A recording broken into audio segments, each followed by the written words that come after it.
everyone, and you are here with us live on the Monster Report, live here on YouTube and on Facebook. We're so glad you're here with us today, and today we've got some special guests I'm going to bring in here in just a minute, but I want to let everyone know to subscribe to the Monster Report. There are about 82,000 or so subscribers, so let's get to that 100,000 mark at some point and keep this show going, and I'm going to have my special guests on in a moment, but before we get to that, like, subscribe, comment, hit that notification bell. All of those great things are out of the way. We're on Facebook, Twitter, and now Instagram. So, all kinds of cool ways to keep up to date with us. But today we are talking some Gigan. Godzilla versus Gigan, 1972. Turns 50 years old. He's 50 years young, and he looks great. So let's bring in my special guests so we can talk some Godzilla versus Gigan. We've got Mr. Everett Grondin, GodzillaFanFreaks. How you doing, Everett? I'm doing pretty good, Nick. Really happy to be here. And you've got your new place all set up. You're married now, and you've got all the collectibles, Motu and Godzilla stuff everywhere. So collection room coming along good. Yes, it is coming along good.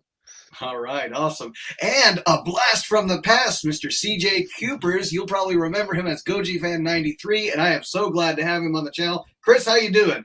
Hey, I'm doing good. It's awesome to be back on the Monster Report. It's been years since I've been on here. We were talking beforehand. It was like, I think when I started doing a little like news thing. Yeah. It was episode 1, and I talked about Godzilla's brain. It was like kind of a comedy-ish sketch kind of thing. So that was fun. Yeah, people have asked me, actually, it's like Godzilla's brain. What's the big deal? And I was like, watch the movies. There's no consensus about it. It could be in his tail, it could be in his head, it could be this size, it could be huge. And you did a great job with that. So if everyone's watching, had a lot of fun with that one. That was a fun episode. So yeah. Now, before we get into Godzilla versus Gigan, want everyone also to check out these guys on YouTube. GodzillaFanFreaks, he's been on my channel quite a bit. Got a great show all about collectibles, anything to do with kaiju, and he and I are big fans of Motu recently too. So, check those kinds of things out. But Chris, kind of give us an update on what's kind of going on. If people didn't know, you've done some switching around with YouTube and your channel. Oh yeah, I mean, so I'm gonna try to condense it into a small bit because I could go on for hours about it. But I mean, yeah, in 2017 I retired from GodzillaFan, and I was trying to do other things. I was doing Atsuri Studios at the time. That didn't really take off, and then it was 2018, I think, or 2019, or around that time, I actually deleted the GodzillaFan channel. A lot of personal mental problems going on at that point, and like I said, I wrote a book about it. So for those of you watching, you can go check my channel out. I have a link that goes to this book I wrote. It's called The Journey So Far, and that basically explains in detail everything that led up to this moment. But yeah, and I took about a 6-month break from all the internet, like from creation, content, all that kind of stuff, and just to kind of figure out exactly like what I want to do and who I was as a person at that time. And then after those 6 months, I kind of realized that, yeah, I still love doing content creation. I miss doing that kind of stuff. It's just who I am. And I decided to come back and just have it as a new brand, which is just my name, just making really whatever I want. There's no rhyme or reason to what I do. It's just a variety brand, I guess, So I've done all kinds of things so far. I started in 2020, just doing like gaming content. I've done a little bit of Godzilla content. I still have some of the roots there with Godzilla. So every November, since it's the birthday of Godzilla, I always do this thing now. I've done 2 Godzilla months so far. So plan on doing another one coming up in November. Those have been really successful, obviously. Yeah, I mean, I've written 2 books. I've written an original monster story called Emergence of Monsters. As I've said, I've wrote my sort of this personal memoir book that I've done. I've released a game called The Tower Experiment. It's a very small little game thing there. And then just little video pieces of content there, and just gaming stuff related, all that. So yeah, it's just been a roller coaster, but I've been very busy just doing basically whatever I want to do, and it's nice. I'm not trapped in a box, and it's really nice. It's been really fun. So I'm Yeah. That's awesome. So yeah, that's a great update, and I want to check out the book. If I wanted to get a hold of the book, is it in like print form or online? It's online for free. Yeah. The Emergence of Monsters and The Journey So Far, they're both on Wattpad. So that's where you can read them that way. And then if you want to listen to an audio version, I made an audio version of the books on my YouTube channel as well. So if you want to have that playing in the background while you're doing something else, I the plans on making them physical isn't really a thing at the moment, but I do plan on for Emergence of Monsters to have sequels to those. So I am actually in the process of starting book 2, and I'm going to actually work with someone who's going to help me rewrite the first one to make it a little bit more, I guess, professional quality style. And those I'm actually going to try to sell commercially. So I'm going to try to push those really hard in the next like year or so, and we'll see where that goes. But yeah, as far as the first 2 books, I just wanted to put those out there for free so that people can just enjoy them. So no Sure. barriers with that. If you don't mind, shoot me the link in private chat here on Sure. StreamYard. I'll put it on the screen here, that Wattpad, because Yeah, I personally I want to catch up with you, and having it all in a written form like that is awesome Yeah. because yeah, the written form, the written you can get so much conveyed through that. You really Oh it yeah. sounds like you poured your heart and soul into it. I mean, it goes from 20. The story start. I mean, literally like the first chapters from like my upbringing from when I was a child, and then it really starts in like 2010, 2012, because that's like when I started doing content creation at that point on the internet. And then it just goes from I basically each chapter is a year in my life. And so like 2013 was a big chapter because that was obviously when GodzillaFan started, and then I keep on going and going until I've reached to last year. That's kind of where it got caught up. So yeah, that if you want to know all the details without me blabbering for hours, that's exactly the perfect book you guys can go look at if you're interested on how I started and where I'm going. So All yeah. right, awesome. I'm going to leave it up there for a few minutes, and then hopefully we'll get some chats going on here. It's kind of weird timing. You guys are Mountain Time, I'm Eastern, and it's all good. It's Sunday, and we're just here to have some fun, talk some Godzilla versus Gigan. This was kind of a punt episode in a sense because I had a guest lined up, and unfortunately his Facebook was hacked, and he's having to put things back together and maybe even find his identity. He may have lost it somewhere. So hopefully he can find who he is at some point. Literally lost his identity. Yeah, who loses their identity? Well, it can be done. So yes, it can.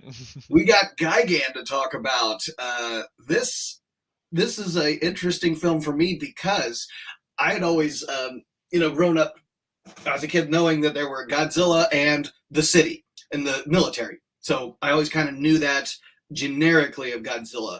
And then I went into a video rental store, and I was probably 6, 7 or so years old, and I saw the video game, the Nintendo Monster of Monsters video game, and then I kind of walked around the store, and they had in the VHS, because that's what I had in the late 80s, early 90s. It was definitely late 80s. They had the Versus Godzilla series of films, and it was Mechagodzilla, Gigan, and some others.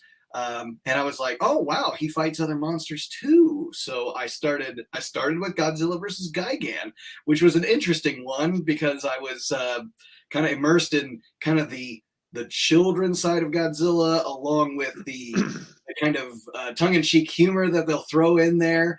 And this one kind of had it all. It had great action, and it had interesting characters that I was like, are these recurring characters? So I had to get into more of that. And you went to the library at that time, not the internet, to find out more about these films. So this is kind of a cool thing because it really did kick off a kind of Godzilla fandom for myself. But maybe start with you, Everett. And I almost wore that shirt today. Goodness gracious, why did I do that?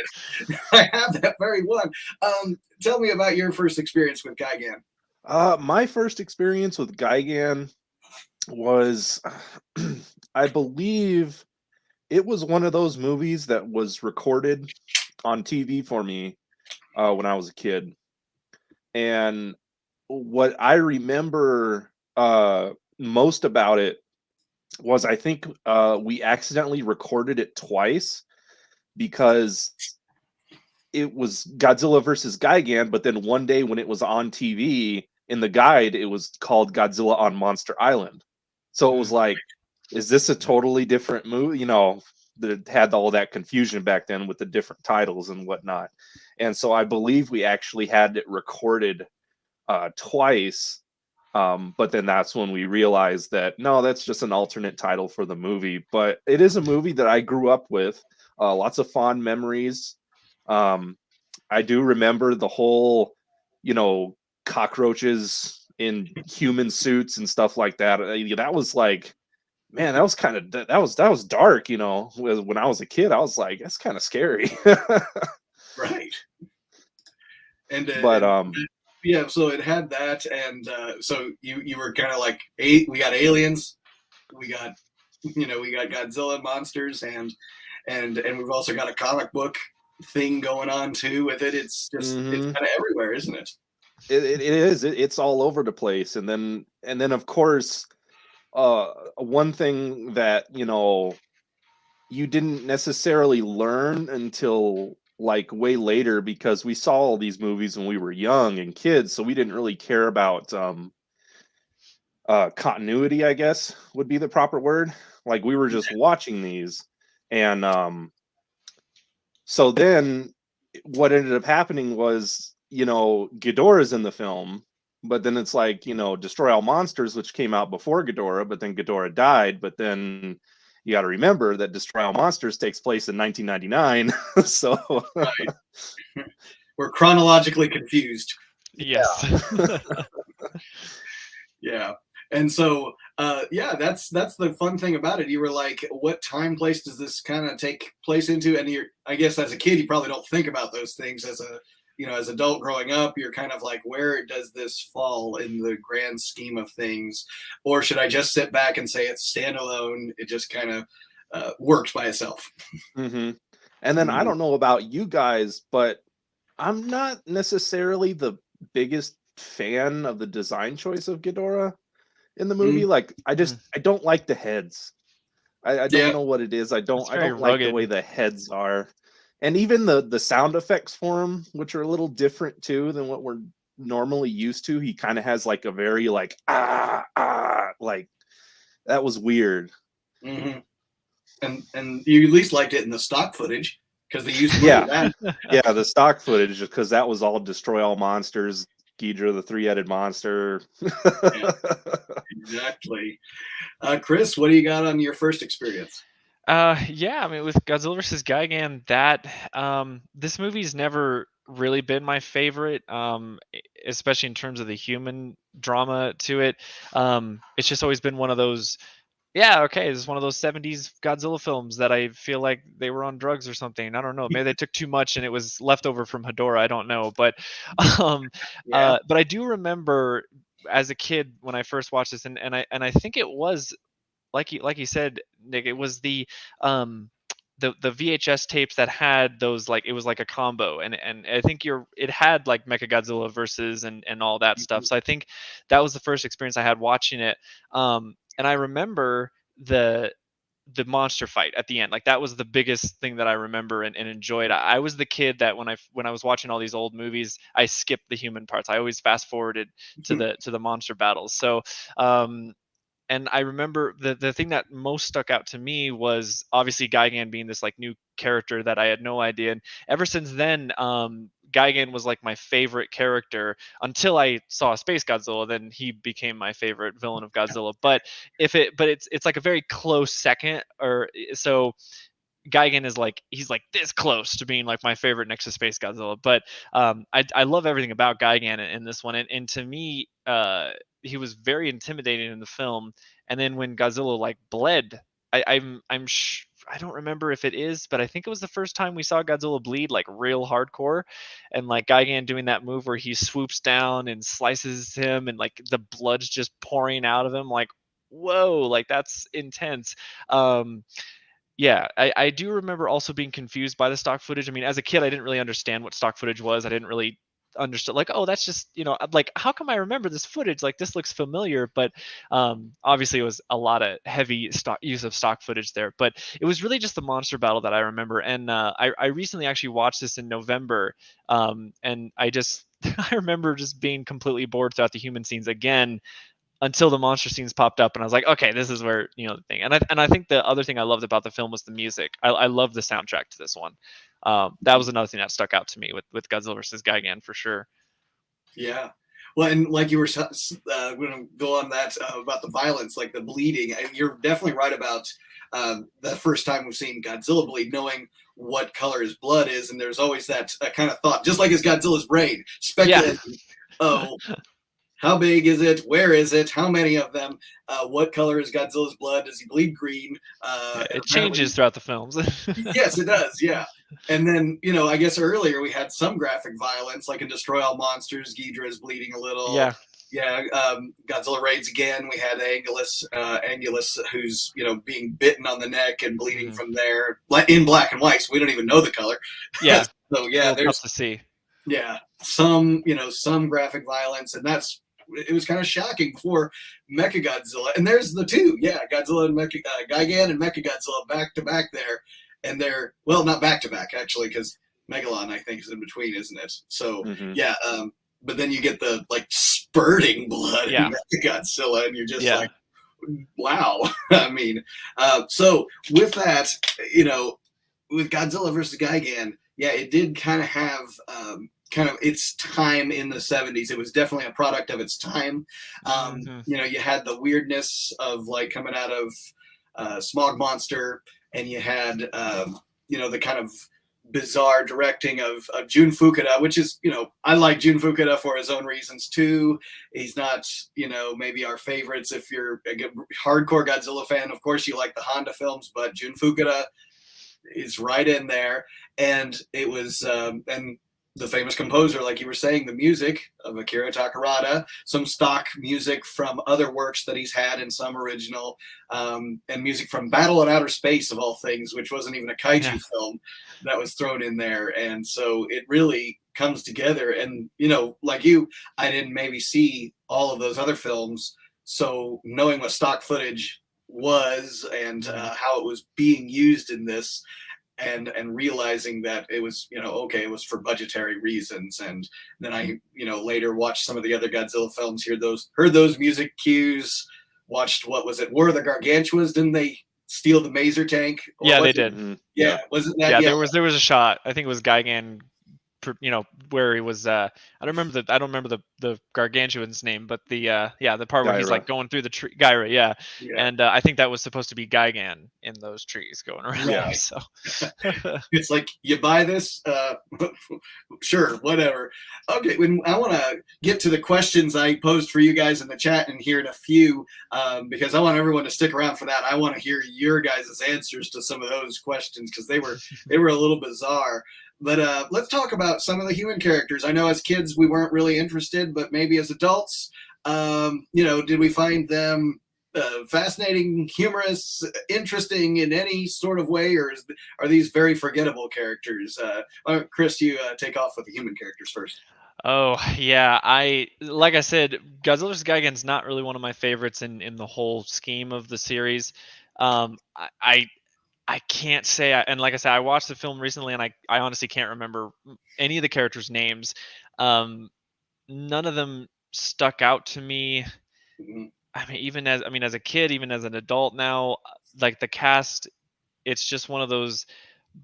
To me, they're just one of those bland characters in those Showa Godzilla films, and I think the only funny guy was the guy with the corn. That's all I can remember him from, But I think if it wasn't for the corn, I don't think I'd remember him. So that's how, I guess that's the one unique, factor for him. But everyone else is just very, and the villains I really did not like. I just thought they were the most. I mean, I can't really say much on them. They just didn't do anything for me. If they had the same energy like maybe the Mechagodzilla villains did, I don't know, there's something about those guys, that group of villains that just were so, I don't know, more menacing than these guys. I don't know. Maybe it's because they were their plan in the whole this whole amusement park, and it just seemed kind of like silly or something. I don't know, but yeah, no, the characters didn't do much for me in this. They're, to me, they're very forgettable. It's really just the monsters that win in this movie for sure. Yeah, yeah. Well, real quick about that plan. Did you see that? It's like, did the humans see that one coming? You're going to build an amusement park for children and have a Godzilla tower, and it's actually a weapon in disguise. I mean, Yeah, I mean, okay, A for creativity, but you know, how long did it take to come up with that plan? And then beyond the fact that Godzilla has to be in front of that thing, it can't turn around. So if he Yeah. comes from the rear, the lasers aren't going to hit him. yeah, it's a stationary weapon. It's like you can't even do much with it. So, and the military could have taken that out. Exactly. So yeah, Everett, what do you got on the human characters? I'm in the same boat. I mean, really, it's just the hippie dude, and because he Yeah. had some of the most memorable lines, somebody kick me hard, we're Yeah. stupid. Why aren't we starting with things we already know? Like he had the most characteristic out of everybody. I mean, you had the comic artist guy, but I mean, again, even with the villains, they were just very basic, very lackluster. There wasn't anything that was special about them until you found out, oh, they're cockroaches from Cockroaches. space. Yeah. Okay. Mm-hmm. It's like the whole idea and premise of the space monkeys from Mechagodzilla were a lot better. And Yeah. I mean, even dubbed and everything like that, they had more personality because they had like that evil voice. Like these guys were just very straightforward and just, Mhm. again, they were just very basic and bland. They really didn't have Yeah. anything too much going on about them. And you had that scene when you were talking about, after he says, the hippie guy says, kick me hard, and then, why don't we go to City Hall? And even as a kid, I was just like, what am I watching here? This is a Godzilla film, right? And they're driving around the city and finding paperwork on these people. And as an adult, I'm just like, okay, that's the filler part. Yeah. We had to make sure that it padded out to so many minutes long, and then we're going to check City Hall, and all of that checking that they didn't amount to anything until they finally got to the hometown of the chairman. And yeah, so it was like, they're like these Bond villains that have this diabolical plan. They even got the rotating chair, I think, of Dr. Evil, Yeah. with what looks like the moon texture on the back of that thing. Yeah. And so they're finding out all that information about how they're money laundering to build children's land. They don't want strings attached to it. And it's like, yeah, they're so diabolical. And then it's like, get to their hometown, and then it's a completely different story at that point. Yeah. They've been dead for years. Wait a second. So all that other work we did checking City Hall and amounted to nothing. And it's like, so mystery not solved, Scooby-Doo. We're no closer to figuring these people out than we were before. And yet it still came down to the fact that they're, trying to get this girl's brother, freed up from them because they're holding him captive. And so, yeah, a lot of that going into it, I was just like, did they pass the script from one person to the other and saying, I could make this more ridiculous. I can do it. And it's like, no, you give it back to me. I'll make it even more ridiculous. Yeah. So, yeah, there's that. The monster fights. Let's talk about those. How about the original portions of it? The not stock footage monster fights. Everett, tell me, how they hold up. They hold up really well, especially the tag team shots between Godzilla and Anguirus, going up against Ghidorah and everything. You got that famous, where Godzilla's just holding on to him, and then Anguirus is literally just throwing himself back. And so you got actually some, teamwork action going on, which is cool.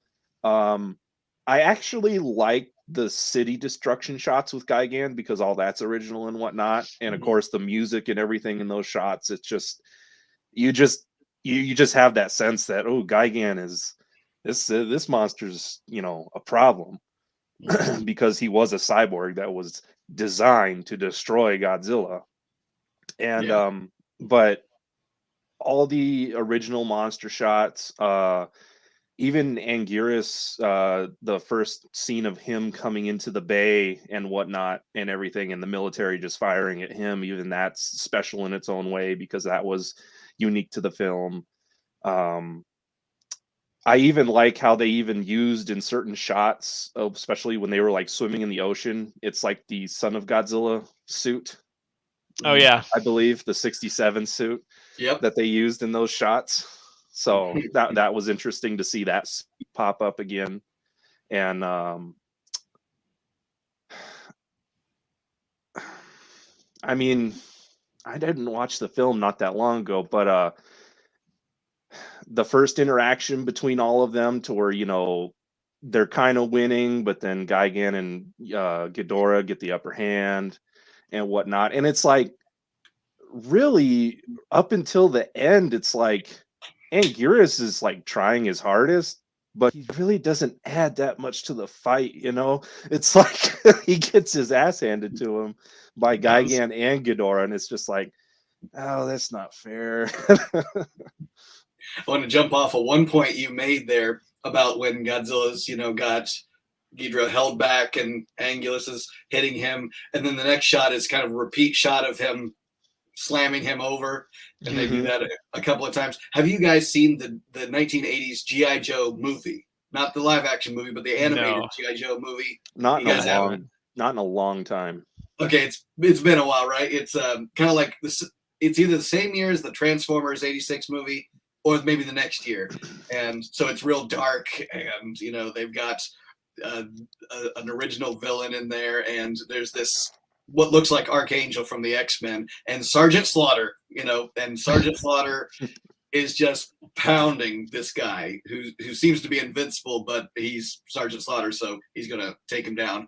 And he does this thing where he's slamming that guy down. His wings are, you know, flailed out, and he's talking about, this is for, you know, my buddies, this is for whatever, and this is for me. And he's doing that scene of Ghidorah getting just slammed over and over and over again, either by Anguirus or Godzilla slamming him down like that, always kind of reminded me of that. There's a shot, though, that really bothers me when they first start.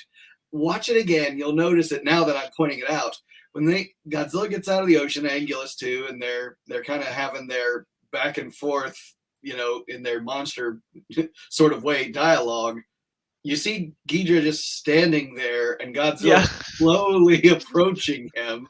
Yeah. Body slams him, stands up, and the next shot is Ghidorah standing up perfectly fine. Yeah. It's just like, yeah. Well, wait a second. Couldn't he have shaken him off or whatever? But that one always kind of bothers me. But you're right. That destruction scene with Gigan was really cool stuff. And really lighting and fire and music and everything. Yeah. And again, it comes down to, you know, you could say the same thing that I said with Anguirus. He doesn't add much until the very end of the fight, more or less.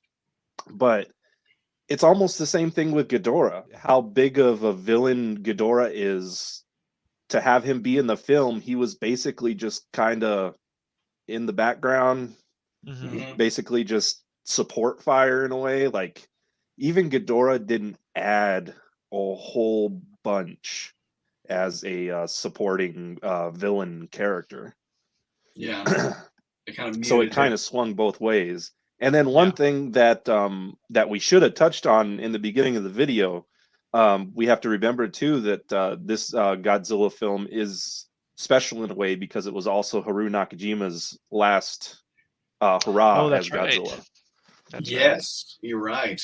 And then we got, at least from the last film, Smog Monster, we had Kenpachiro Satsuma in the Smog Monster outfit, and also in the Gigan outfit here, who's going to later take the reins in the Heisei series, which is awesome. So yeah, there's a lot of turning point in this particular film. You're right, Nakajima and his retirement, you know, in that 68 suit, which is falling apart by the time it gets around or Gigan. So yeah, Chris, what do you got on the monster fights? Yeah, this was my favorite part of the film. I mean, obviously, as I've grown up, the fights have gotten a little less spectacular. Obviously, I mean, as a kid, it's like a spectacle, but growing up, you start to see the little rinks or little wrinkles in the special effects and all that. But yeah, I mean, a little bit of negatives. Yeah, the suits are like dying at this point. Ghidorah doesn't look that great. Everett, you touched upon that earlier. Like his face. I mean, you can tell the suit's been already used so many times, and then Godzilla in particular. I mean, literally the shot where he's like, I think it's when he got up or something, and he's like pounding his chest or whatever, and then all of a sudden, like, you see little flakes start to fall off and everything. You're like, yeah, it's probably time for a new suit. Um, but other than that, I mean, I liked how it's one of those. It's just one of those classic showish like throwdowns, and you get just a lot of close up physical attacks. You get some long range beam fights going on. Um, and I particularly like the beginning of the battle where they're on the Godzilla and Anguirus are in the bay, and then King Ghidorah and Gigan are kind of like watching them come up, and then just that shot of them, where everything's on fire and just the lighting and how that whole shot was just. I mean, that could be like a wallpaper. Like that was just a really awesome shot there. So the first part of the battle was great. The only thing I really can't stand, and I do it. They do it a lot in like almost every Godzilla film, so it's not just the Showa series, but is the constant cutaways to human action while the monsters are fighting. I'm like, stop cutting away, show the monster fights, like but yeah, I mean, like the first part of the fight was great. There are some low moments where it's just kind of a little boring, and especially when they start showing the stock footage. But to me, I think the part that really gets going is when Godzilla, like after he gets basically annihilated by the tower, the Godzilla tower thing. Then when he gets up and he gets his like second wind, and then that's when like the music starts to kick up, and then Gigan's like, "Here, I'm gonna take him out." Anguirus and King Ghidorah are doing stuff over there. And then when when Godzilla's like, they're both squaring up, and then there's that like building in between them. It's like that weird blocky silver looking build. I don't know what that thing is, but they're just tearing it down, to get to each other. And and I like that because that's like a staple in Godzilla films when there's always like a building in between them, and they always just got to take it down before they get to each other. I think that started in, I think it was Raids Again, and then I think King Kong versus Godzilla did that as well, where they got to the pagoda. I think that's what it's called. Exactly, pagoda. Yeah. Same, and they just tear it one. down. Yeah, yeah, exactly. It's the same one. So they just tear it down, and I really like that. And just the way that Godzilla just beats the living crap out of Gigan when he just gets his second win. But yeah, but the first part of the battle, and that's always how it is with these fights. It always the bad guys always win at first, and then Godzilla gets his second win, and then that's when the battle starts to come up. So it always has that pattern, at least in the Showa series. I mean, it's also in no, actually it's kind of in the Heisei and Millennium as well, but yeah, and then Gigan beating up Godzilla for sure, like just him making him bleed and all that stuff. I mean, you fell for Godzilla. Like when I was a kid watching, I was like, oh no, like, oh, not Godzilla, no, bleeding, no. Yeah, and I think that's what made his comeback so great in it. And then when he just started beating Gigan and all that, and yeah, so the fight scenes were really great. I think it doesn't hold up as well as I remember it, obviously, but I think in terms of in the Showa series, not talking about the other series, but I think in the Showa series, I think it is one of the better fights. It's also lengthy. I mean, it's like what 20 minutes, 25 minutes of just straight up monster brawling. Yeah. So yeah, I mean it's yeah. If you added it up, it'd probably be around maybe even more. Yeah. Yeah, I mean it's almost a quarter of the film. So yeah.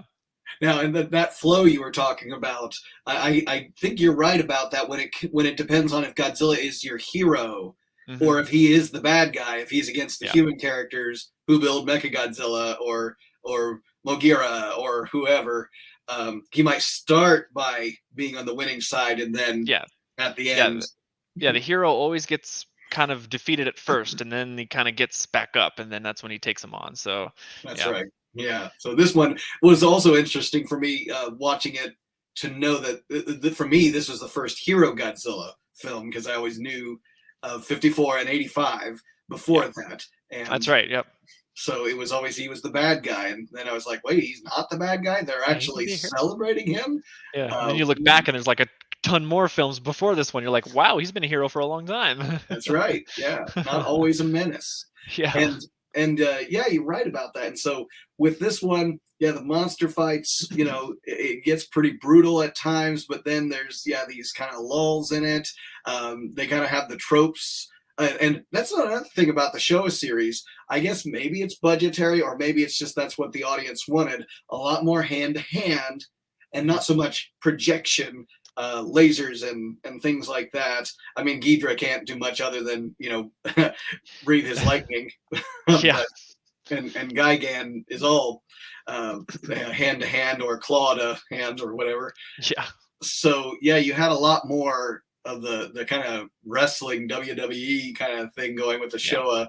And then later it seemed like, yeah, they were breathing a lot more fire at a distance from each other before they finally got, you know, brawling. And that's why I appreciated Godzilla 2000 when they, you know, Orga came in. There was some of that. As slow as it was still, you know, there was some nasty hooks that Godzilla got in on Orga. I love that fight too. So. Oh, it's awesome. Yeah. Just that whole movie. Oh, love it. Oh yeah, it's a favorite, and you know, and that was one that threw me too, because it's like it's actually a versus movie, even though as advertised it just looks like a standalone Godzilla. Yeah. But in this case, what do we think about Godzilla having the idea of Godzilla having a sidekick, the villain having a sidekick? You know, I guess I don't think of monsters in the same way as humans, but they did humanize these monsters. These kaiju became humanized in some ways through these films. What do we think about not just the idea of you know, a sidekick, but the idea that they have reason and logic? They don't just go off of instinct. Either one of you guys, what do you think about that? Why don't you go, Everett? They especially with this film that we even touched upon in our little group chat, that, you know, they end up communicating between each other, and then depending on what versions of the films you have, you actually have like little speech bubbles that would pop up and whatnot. So that actually gave them more characteristics. You know, it's like we always knew that they could communicate, but to actually have something to actually back that up in communication, even though it was really hard to make out, it was still just like, well, that's interesting. But I never what's up? You took the bait. I was hoping someone would go there. I wasn't going to go there first, but they talk. Yeah, they do talk. And the only thing that I never got was like that later on point in the film, towards the end of the fight, it's like Godzilla ends up communicating something with Anguirus, but it's like we don't know what it is, because it's literally just a record being scratched or whatever. And it's like, why did they even add that and not any context to it? Because it's like, we don't know what he's saying, but obviously it's to the effect that it's like, go over there, throw yourself back to where then he falls on top of him. Okay. Yeah, it was like a huddle moment. Like, okay, here. Ready? Break. Yeah.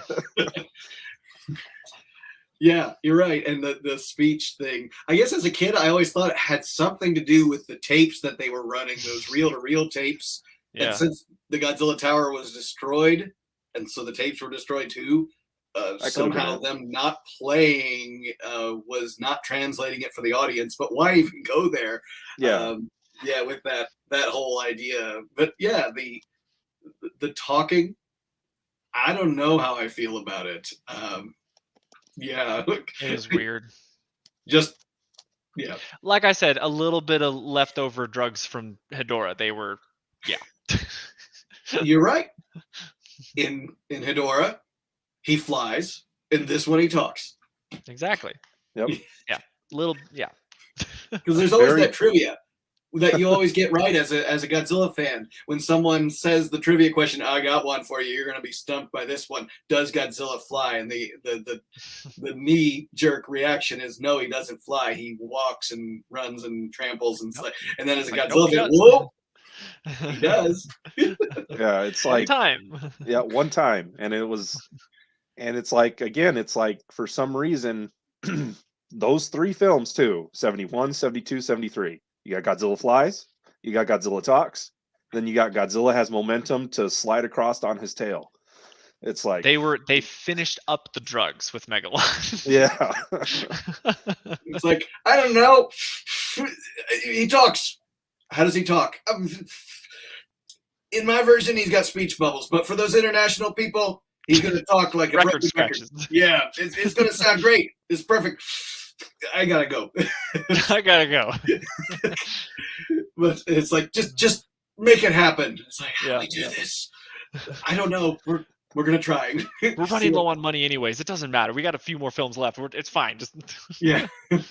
Let's get this over with because we got to Yeah. make the next movie. So yeah, and then yeah, so the speech bubbles, things like that. I've got the actual Japanese version on Laserdisc, and so I remember, and of course, I think now it's on that Kraken release. Yeah. Yeah, that you can watch it with that. But a while ago, when Best I got version. a Laserdisc, the best version, yes, it's beautiful. Well, I guess it is. Well, they do have the Criterion one, but I don't know if it actually has both versions on it though. It just has the Japanese on the Criterion. Oh, okay. So then I think the Kraken one would be better. Well, and from the VHS days of what I came from, and even when they did get it in those Sony DVDs, that Kraken release just blows those away. And and speaking of VHS, I don't know if you guys had this experience with that official VHS release that you know New World put out. It had a trailer for 1985, which was a very epic 85 trailer before Gigan started. So it got you in this cool Godzilla mood before going into it, but then it starts with a comic book artist. It's like, way to bring it down. Okay, awesome. Yeah. A failing comic book artist at that. Yeah. Our heroes, ladies and gentlemen. Watch as he applies for unemployment. Yeah. So yeah, so let's get into some of the things that I kind of had written down. This will be fun for everyone. I was kind of throwing out some ideas for all of us to get some, you know, I don't know what you would want to call it, but if we were to do some different things with this, and I'll bring up my notes, like for instance, a new tagline for the movie. And there is a tagline. I'll look it up here in a second. But if I were to change up the tagline for this movie, while I'm looking this one up, did you guys come up with either a new tagline or a summary for how I have a tagline? You got a tagline? Yeah. Just okay. Lay it on us, Chris. Godzilla vs. Gigan. I swear we're not on drugs this time. That's all I got. I like it. Everett, did you get one? Yeah, Godzilla versus Gigan. Watch Godzilla fight a evil robot space chicken with razor blades. Okay, gotcha. It's very accurate. That's an accurate tagline. On IMDb, there's a couple, and I remember this one that was probably the one on the VHS. And I'll throw it up here real quick. Alien monsters threaten to destroy mankind. It's like, okay, about every alien. Generic tagline. Every time an alien. Oh man. Or like monsters summoned from Space M came to destroy the world. There's very generic. That's probably the international stuff. That's us Americans. Good job. Yeah. Here we go. Mine. Roaches from space invade Earth by exploiting a not-for-profit for children, using human bodies as disguises, and summoning a giant robot chicken hawk to destroy the world. Oh, and Godzilla talks. There you go. Yep. And it's just like, sometimes people do summarize movies. Like, you say, here's this movie, we saw it in the theaters, I'm not going to spoil it for you or whatever, so go and check it out. And then they're like, oh, I think I heard about it. Is that the one where the main character dies? And they summarize it that way, and you're just like, spoilers, come on. Yeah, like what? So this is the one that Godzilla talks. I mean, so you know, if someone were to say that, oh, well, it's like, you know, that's that much of the movie, but sometimes people summarize them Yeah. in that sort of way. If you were to pick a character from this, and you can even go as generic as the comic book guy or his girlfriend or the hippie Yeah, guy. because I don't know their whatever. names. Yeah, it's something very generic. I just remember that the comic book artist, his name is Ginkgo, because he actually does introduce himself to Chairman at one point. And if he were to be a recurring character in another Godzilla film, that would have been, I thought it would have been kind of interesting just to see if he actually ever made it and maybe actually did make Godzilla comics because he's actually came face to face with these monsters and the aliens that were summoning the bad ones. And so maybe he could actually write something that was actually could actually sell instead of the homework monster and things. So to see where he would go from that. But either one of you guys, what do you got on a human character? Oh, the hippie dude. Okay. The hippie dude in the corn. Why'd you pick him? He just has a lot of the most funny lines in the film. I mean, especially when, again, it's like when he first appears on screen and everything like that, and it's like, you know, he's literally holding him at gunpoint, but it's just a piece of corn, and it's like when he faints and stuff like that, it's like he must have thought it was a gun, and he starts unwrapping it, and it's a piece of corn and stuff, and even when he wakes up, he's like, "But your pistol? Oh, you mean this?" And he's like, "Huh?" And then totally just drops it after that. Yeah. What would he be in another movie, though? Would he be a sleeper agent or what? I mean, I don't think he's smart enough to be a sleeper agent. Probably not. But I kind of wonder what Be a farmer for corn. A farmer, okay. And the thing is, I remember even, you know, in that Kraken release, something I didn't even notice in the old days is when they're kind of reasoning through things. He's just sitting there brushing his hair. You know, and he's always eating too. He's eating the corn. Yeah. He's got bananas. Yeah. So yeah, he's definitely got his little like things he's doing in the background to make him interesting and not just stand there and recite dialogue. Yeah. Who'd you have, Chris? I'm the hippie guy as well. I want to see a recut of him where he reoccurred in Final Wars, where he's on the Gotengo with the group. I think he would be the most funniest comedy relief in that movie. I just think it'd be hilarious to see how he would react to all that stuff going on in Final Wars.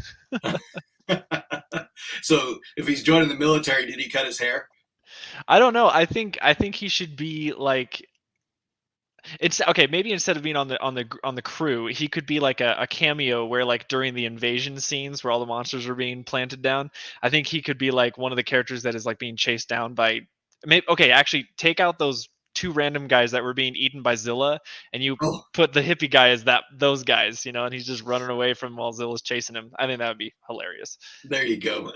Yeah, he's got to have some role in Final Wars, and it's got to be comedy. Exactly. Yeah.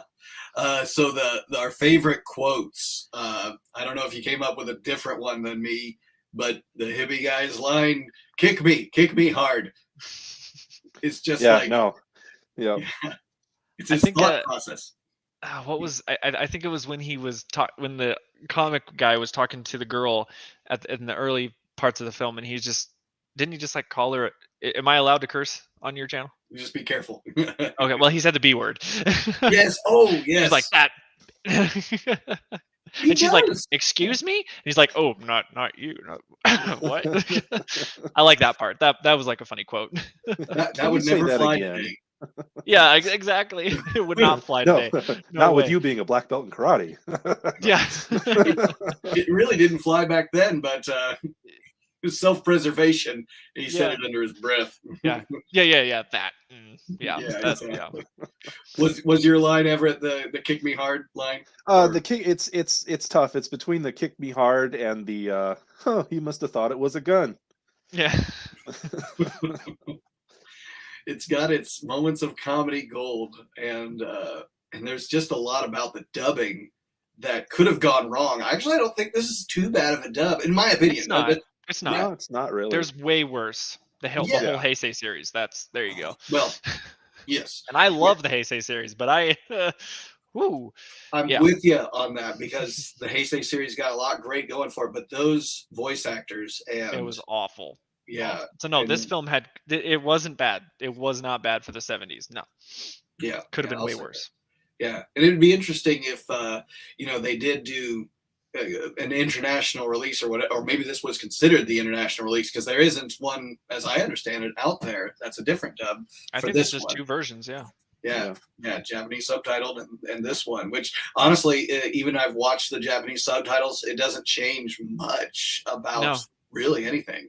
Yeah, it's not one of those like heavily altered films like 54, 84, Godzilla 2000. Like it's not heavily edited from the different versions. It's pretty similar. Yeah.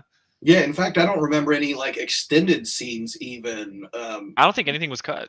Yeah, I think it was just the speech bubbles. Yeah. Yeah, that was the only alteration. Yeah, just that. Yeah, that's about it. And so that's one good thing I guess you kind of get out of this film is that you're kind of watching what it was cut like for the Japanese audience, whereas you see other films, there's heavy cutting, especially like 2000. It's a whole different film. It's like character motivations. Like one of the things I loved about 2000 when I first got the Blu-ray release, when it first showed up and it had the Japanese and American version on it. Mm-hmm. I already loved Godzilla 2000, but the characters, the woman that joined the team, the Godzilla chaser people, I didn't like her. I thought she was really annoying with the English audio. She was very like complaining, naggy. Didn't like her. I didn't like her as a character at all. Exactly. But in the Japanese version, the dialogue that she had and the way that the actual actress talked, like her actual acting, she was a completely different character. She wasn't complaining. I mean, she had parts where at the first time she was joining them, she was a little like, hey, what's going on, whatever, but she was not throughout the whole film complaining and wasn't like nag or anything. Like completely different character, and it totally changed how I viewed that character. So now I actually like that character in 2000. So it's crazy how much those alterations and a few changes in lines can alter a character and like their motivations and everything. That version definitely makes things like when she was like, kind of waving bye to the scientist at one point, that there was a connection, almost a romantic relationship between the two of them, which you didn't get in the English speaking version, which at all. She was annoying. Yeah. Why would he have this kind of connection? No. Yeah. Not at all. Even a motherly connection with a little girl. Yeah. Even the villain, even the trench, the bad guy, whatever. I mean, Katagiri, he was way better in the Japanese version, and it's funny because I'm like a small minority with that. Most of the fans actually love the American version and don't actually like the Japanese one. I'm like, what? I do like the voice. I thought the voice was interesting. I thought it was his English dubbed voice. Oh, when he dies, the overall. Oh, you like the voice acting? Oh, okay. The John Wayne style of talking that the guy does. That wasn't bad. Yeah, no, that wasn't bad either. But I don't know. There's something as I've grown up, I love hearing the actual actors talk in the films, instead of a different voice actor dubbing them. It's just I have like a more appreciation for the original actors who poured their heart and soul to whatever they had to do. Now, in terms of Godzilla vs. Gigan, though, can't say the same. It's just kind of there. Yeah, exactly. Getting back to the monsters here, if they were to switch up, or maybe another film where you'd like to see Godzilla and Gigan duke it out, but have different sidekicks, who would you choose? I'll go first on this one if you don't mind. I have I have a special place in my heart for Varan, and he hasn't been given enough credit in a lot of ways. So I want to see a team up of Godzilla and Varan, only because people want to see them fight each other, and I'm like, no. I want to see them team up. I want to see the flying crazy flying squirrel of Varan, but he's a reptile, and Godzilla fighting against Gigan teamed up with Mechagodzilla. I would like to see that happen. Godzilla's teamed up with others, and I always like to pick the obscure ones that are out there. So I would like to see Varan make another reappearance, because what have we got him in? Varan and some really distant shots and Destroy All Monsters, and that's just about it. Yep. And then the video game, few appearances there. Yeah. But nothing to give real appreciation. So I want to see the two of them see what they can come up with. But either one of you guys, who wants to go first on the sidekicks? I should go, Everett. Okay. You're good. Yeah. For me, I'm in the same situation as Nick, except my monster that I like to see a little bit more of, who I thought didn't really get treated well enough throughout the whole series, is Baragon. I've always been a big Baragon fan, and so I'd actually like to see Godzilla and Baragon team up. And as far as Gigan teaming up with somebody, Mechagodzilla is such a good choice that I'm trying to think, though, of any other monster throughout the whole Godzilla series. Like, you don't want to make a team that's like too overpowered. You know what I mean? I'm thinking Chris is probably going to be like Gigan in Space Godzilla Watch.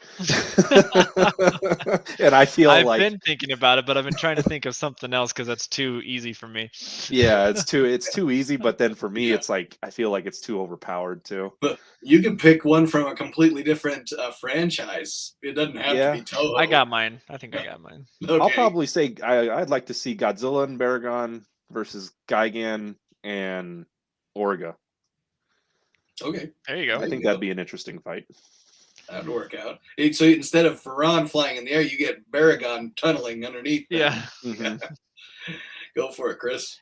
In terms of Godzilla with Anguirus, I actually want to keep it that way. I love Anguirus, and I think Godzilla with Anguirus hasn't been used enough. And I think it was this film that cemented that for me, because I've always looked at Anguirus as Godzilla's sidekick. To me, it's like this is like the most Batman and Robin film for these characters. I mean, it really is, And so I think Varen and Baragon would be really great additions, because I think Varen would add some different dynamics to how the battle scenes would be choreographed, and I think Baragon would also make it very unique, because he would have his burrow ability. But I don't know. I think having Godzilla with Anguirus is the perfect duo, that I don't really think I want him to team up with anything else. I think they're just like a perfect team, I don't know.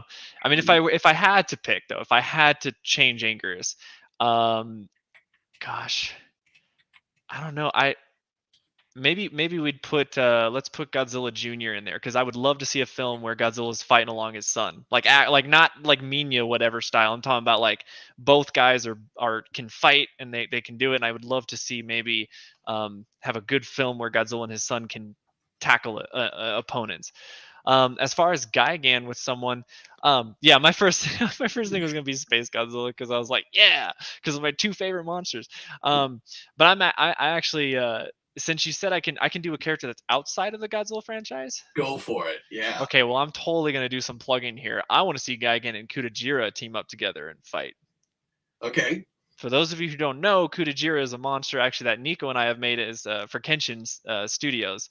So that's kind of the I think that would be cool to see, because I just want to see Kutajira in all kinds of things. So yeah, a creature you've actually had a hand in creating. So that's awesome. Yeah.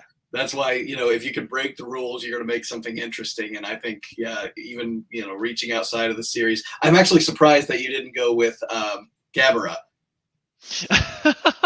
He does need some redemption. So, we'll get him in there. And I thought for the longest time, it was funny, I had to do research, but I thought that Gabara did get that redemption in the anime, but apparently that's not Gabara in the series. He looks like him, but that's actually not him. And I was like, what? So oh dang. So he still needs his moment. I was bummed. I was like, I thought that was Gabra. Like, finally they're giving him a menacing look, and they're making him actual like he was like one of the main monsters in that series. But no, that wasn't Gabra. I was like, oh, okay. All right. Yep. Yep. The disappointment continues, right? Disappointment. Yep. And I still do not understand a single thing from that series. That's a whole other live stream. I'm assuming we're talking about Singular Point because Yeah, Singular Point. okay, Yeah. not the trilogy anime. No. But yeah, I'm still needing to watch Singular Point a second time because I'm still like,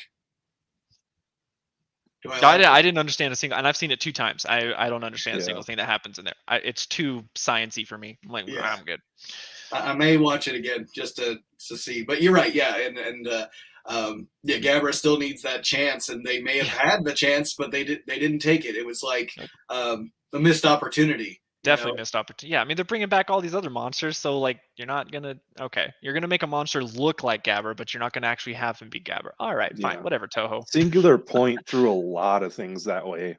Even as far as like the Godzilla evolution designs, people thought, oh, it's Gorosaurus or it's Right, that's what I thought Titanosaurus. too. So That's what I it was thought too. I like, was like, what? okay, I guess it's not then. Yeah, it tried everything it could do to be as different as possible. Which I'll And give it's Toho like- credit for that. Yeah. but that's the thing, sometimes it's like, what is it we expect to see, and maybe the occasional deviation from that, but at the same time we still want to see our monster action, and maybe we don't want to be so bombarded with human characters, because the characters we are interested in, it's unlike Star Wars, because the human characters, we all know their names.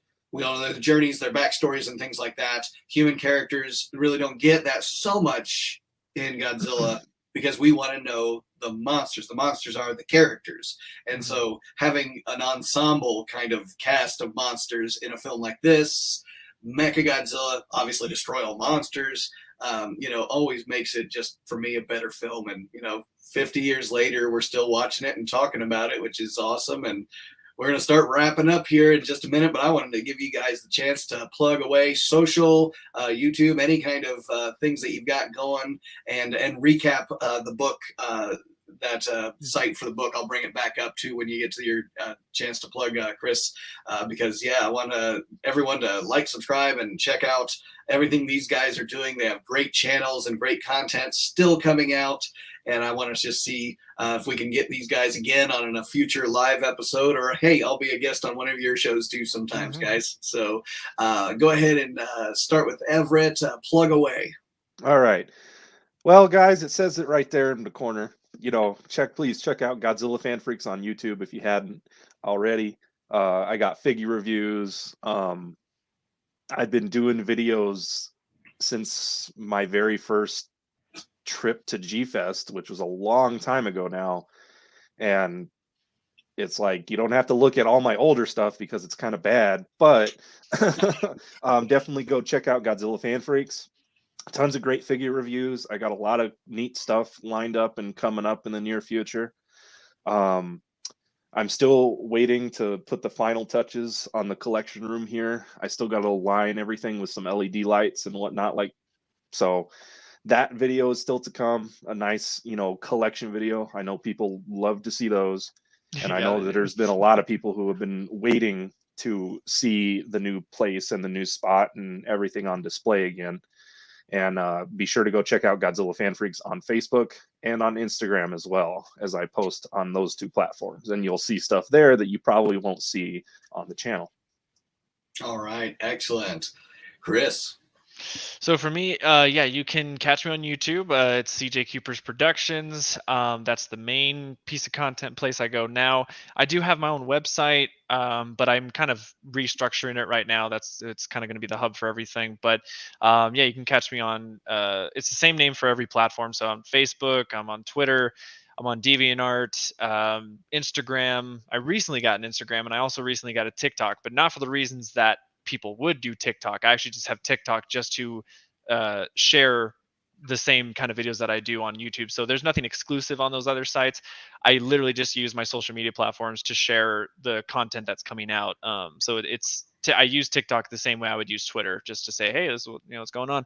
But I'm on all those platforms. In terms of the books that I've written so far, I have a Wattpad site, which I know Nick has the link there right there. In the future, I'm planning on doing more books, like for Emergence of Monsters, but they might be shorter samples because I do plan on selling them commercially later. But as far as right now, that stuff is free. And then I also have 3 websites that I go to where I have like game design stuff. So I have a what is it called? A IndieDB, itch.io, and Game Jolt website, I think, as well, or profile. So I have a lot of different sites, but yes, you can check me all of that on there. And like I said, all of it is under the CJ Cuypers Productions banner. So. All right, awesome. So yeah, follow these guys, check out what's going on, and like Chris said, you've got the sky's the limit. You're not boxed in. You can talk about multiple IPs. Oh yeah, and I have a yeah. Oh, I've done like a bunch of gaming stuff, and I still do talk about Godzilla from time to time. Right now, what I'm doing is I mostly save that for November for my Godzilla months now. So Godzilla month is a fun time because that's when I can like kind of bring out the inner Goji fan back then, but other than throughout the other rest of the year, I do like all other kinds of stuff. So yeah. All right, awesome. And thank you, gentlemen, so much for your time. You've been very generous with it. Being on the Monster Report Live, we're definitely going to have to come up with a new topic for a future live show and have you guys back because this was fun. This was just putting this together kind of last minute and saying, hey, it is the 50th anniversary. Let's do something about that. Let's talk about it, whether we like or hate it or whatever, are indifferent to it. It's still worth talking about and getting this out there and seeing how other people think. Didn't have anyone in the chat today, but maybe we'll try a different time in the future and see what's going on. We did have someone comment about an SH Monster Arts Showa Gigan figure. Just real quick, out of curiosity, are you guys got? I see a Gigan in the back of Everett's place there. Is that a Monster Arts? No, that's the X Plus. That is same as I got. Yeah, yeah, that's the X Plus, and then I got the Final Wars. I actually got from Chris. Yeah, I was like, I recognize that guy. And is that Monster Arts or is that X Plus as well? That's X Plus. All my Monster Arts stuff is like all on its own little area. Mm-hmm. Yeah, but I would love to see a Showa guy. I want to see more Showa from SH Monster Arts in general. Oh yeah, absolutely. Yeah. So they haven't done much from the Showa. They've done some, right? Or no, they got the Hedra set that's coming out that I'm actually interested in getting. But other than that, I think that's really about it. They've done the 64 Godzilla. Right. I got that, yeah. They're very Heisei centric. Yeah, very Heisei centric. They got the 62. Yeah. Which I'm a big fan of. That's my favorite design. They really don't have a lot from Showa. SH Monster Arts was very Heisei and a little bit of Millennium driven. And then anything that's newer, like the legendary Godzilla and all that. So. Right. Yeah. Chris, did you collect much in the Gigan? When I did have a collection, because I went on a major purge of most of the collection. I'm pretty sure the video was archived. One of the Goji fan videos that I had it was during my kaiju discussion series that I had back in the day, and I had a series I had an episode in that was dedicated towards Gigan. And so in that video, you could probably find it on YouTube if you just type in Goji fan kaiju discussion Gigan. In the video, I had like all the Gigan stuff I had on my desk, and so I had like an X Plus, I had Bandai's, I think it was a little Gasapon, I think, or whatever the high grade figures were, all that kind of stuff. But as far as not a lot of SH Monster Arts stuff. I thought I actually wasn't a big fan of SH Monster Arts. I think it's too fragile, too overpriced. I'm not a big fan of them. I understand. Yeah, Yeah. yeah. But you still keep your home video stuff because gotta watch I those classics. I actually with the home video stuff too, I purged a lot. The only stuff I have is the Blu-rays. I don't have any more of the VHSs. I don't have any more of the DVDs. I just kind of upgraded to the latest like tech that these movies were ported to. So all I have in terms of the Showa series now is the Criterion Collection, which I hate the book thing. Too big. Yes. I don't know why. Like Gamera got such a better collection. Oh Like yeah. it was so much better when I saw it online. I was like, that looks so much better. But so I went and I bought my own custom Blu-ray case that had the Yeah. little flips, and I just put the discs in there, and I got like a custom case or a cover for it. So that's sitting there now. And then as far as the Heisei, I have all the Blu-rays that were released for those, and then Millennium, same thing. The Legendary series, of course. The only ones I'm waiting for is for the anime trilogy to ever get some kind of Blu-ray release in the States. So I'm waiting on that whenever that happens, if that'll ever happen. And then if ever Singular Point will ever get a home release as well. So I gotcha. yeah. Okay. Yeah, my collection has slimmed. I mean, it's like literally one little shelf here and a few things there, but it's small. But I love it a lot more though, to be honest.